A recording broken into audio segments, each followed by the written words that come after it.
জল ভরা মেঘ ওই দু চোখে দেখতে আমি পেয়েছি, একলা মনে নির্জনেতে তোমার ছবি এঁকেছি। নাম রেখেছি বনলতা যখন দেখেছি, হয়তো বা সেই ক্ষণেই তোমায় ভালোবেসেছি।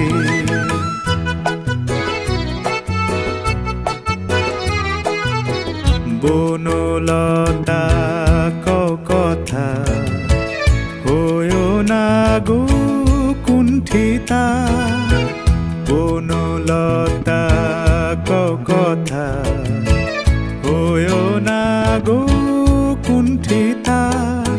একটি কথাই শুনবো বলে তাই তো কাছে এসেছি, বলবে কি গো আমিও তো তোমায় ভালোবেসেছি। একটি কথাই শুনবো বলে তাই তো কাছে এসেছি,